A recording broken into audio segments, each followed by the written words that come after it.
ইসলাম কথার অর্থ হলো শান্তি, যার মূল শিক্ষা হলো এক আল্লাহ ছাড়া আর কোনো স্রষ্টা নেই। নবী মুহাম্মদ সাল্লাল্লাহু আলাইহি সাল্লাম তার প্রেরিত রাসূল। এটি বিশ্বের বৃহত্তম এবং সবচেয়ে দ্রুত বর্ধনশীল ধর্ম, যার অনুসারীর সংখ্যা 200 কোটি। ইসলামের মৌলিক শিক্ষা হলো আল্লাহ দয়ালু, করুণাময়, এক ও অদ্বিতীয় এবং একমাত্র ইবাদতের যোগ্য মালিক। মানব জাতির পথ প্রদর্শনের জন্য তিনি যুগে যুগে নবী রসুল পাঠিয়েছেন। ইসলাম ধর্মের পবিত্র ধর্মগ্রন্থ কোরআন শরীফ, যা স্বয়ং আল্লাহর বাণী, সর্বশেষ এবং সব নবীদের মধ্যে যিনি শ্রেষ্ঠ তিনি হলেন হযরত মুহাম্মদ সাল্লাল্লাহু আলাইহি সাল্লাম। নবীজির কাজ কথাকে সুন্নাহ বলা হয়, যা হাদিস নামে লিপিবদ্ধ। ইসলাম সার্বজনীন ধর্ম। ইসলাম শুধুমাত্র মক্কা ও মদিনা বা আরব দেশ ও জাতির জন্য নয়। ইসলাম সকল বর্ণ, গোত্র, ধনী গরিব, সাদা কালো, আরব অনারব সকল মানুষের জন্য প্রেরিত ও একমাত্র মনোনীত ধর্ম। গবেষণা অনুযায়ী বর্তমান বিশ্বের জনসংখ্যা প্রায় 755 কোটি, যার মধ্যে মুসলমানের সংখ্যা 190 কোটি। বিশ্বে মোট 56টি মুসলিম প্রধান দেশ আছে। সবচেয়ে বেশি মুসলমান বসবাস করে যে দেশটিতে, তার নাম হলো ইন্দোনেশিয়া।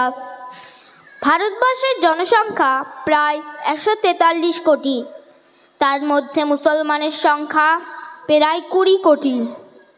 ইতিহাস পড়লে দেখা যায় আমাদের পূর্বপুরুষেরা যেমন আবদুল্লাহ ইবনে ওমর, আবু উবাইদা উসমানী, হযরত আলী, আমর ইবনুল আস, আবু আইয়ুব আনসারি, আবু উবাইদা, উসমান, আবু তালিব, ওমর ইবনুল খাত্তাব, আবু বকর, খালিদ বিন ওয়ালিদ, এই সকল ব্যক্তি মুসলিম জাতিকে রাসূলুল্লাহর নীতি আদর্শকে পুরো বিশ্বের দরবারে এক উচ্চ মাকামে পৌঁছে দিয়েছিলেন।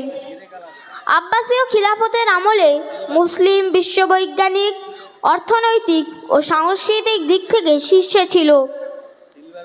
ইসলাম প্রচার ঘটেছে শুধুমাত্র ধর্মপ্রচার ও রাজ্য জয়ের মাধ্যমে। আমরা পূর্ব ভারতের মানুষেরা যার ওসিলায় ইসলাম পেয়েছি, তিনি হলেন অখণ্ড বঙ্গ আসামের উলিল আমর মুজাদ্দেদ জামান পীর হযরত আবু বকর সিদ্দিক রহমাতুল্লাহ আলাইহি। তিনি এই জাতির জন্য তার রক্তকে পানি করে নবীর রেখে যাওয়া দ্বীন ইসলাম মুসলমানের ঘরে ঘরে পৌঁছে দিয়েছিলেন। তাঁর অক্লান্ত পরিশ্রম আজীবন ইতিহাসের পাতায় স্বর্ণাক্ষরে লেখা থাকবে। তাঁরই বংশের এক আওলাদ বর্তমান যুব সমাজের নয়নের মণি পীরজাদা আব্বাস সিদ্দিকী ভাইজান সেই কাজ নিঃস্বার্থভাবে করে চলেছেন। আমরা সবাই তাঁর জন্য দোয়া করি। আমি একজন মুসলিম হতে পেরে গর্বিত, কারণ আমি জানি ইসলামই সঠিক ধর্ম এবং আমি সঠিক পথে আছি। মহান রব্বুল আলামিন দয়াময় আল্লাহর কাছে দোয়া করি, আজ মানুষ যেখানে 1 জানুয়ারি উপলক্ষে নাচ গান বেহায়াপনা নিয়ে মত্ত আছে, আমাদের সমাজের কিছু ভাই ঠিক তার বিপরীতে দাঁড়িয়ে ভাইজানের আদর্শে আদর্শিত হয়ে খিলকাপুরের যুব সমাজ নবীর আগমন দিবস উপলক্ষে যে নজির সৃষ্টি করেছে তা অতুলনীয়। আমরা সবাই বলি আলহামদুলিল্লাহ। আল্লাহ পাক আমার ভাইদের হায়াত দারাজ করুক, আমিন। কবির ভাষায় শেষ করি।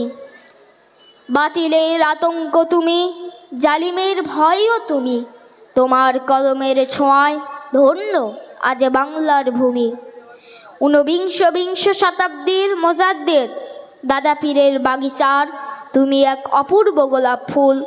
তোমাকে চিনতে আমিও আমরা করিনি কোনো ভুল। তুমি গর্জন করলে শুরু হয়ে যায় হুঙ্কার, সেই হুঙ্কারে আজকের আবু জেহেলরা জ্বলে পুড়ে হয়ে যায় ছারখার। ধর্মপ্রেম, মানবপ্রেম, দেশপ্রেম কিভাবে করতে হয় শেখাচ্ছ তুমি। তোমার শেখানো ব্যবহার পেয়ে গর্বিত আজ আমি। বিশ্বনবীর অপমানে যদি না কাঁদে মুসলমানের মন, সেই নবীর গোলাম আব্বাস সিদ্দিকী ভাইজানকে কি করে করবে আপন। নবী নবী করেন যিনি, আমি শুধুই তাকে চিনি। তিনি আমার জানের জান, সবার প্রিয় ভাইজান। আসসালামু আলাইকুম ওয়া রাহমাতুল্লাহি ওয়া বারাকাতুহু।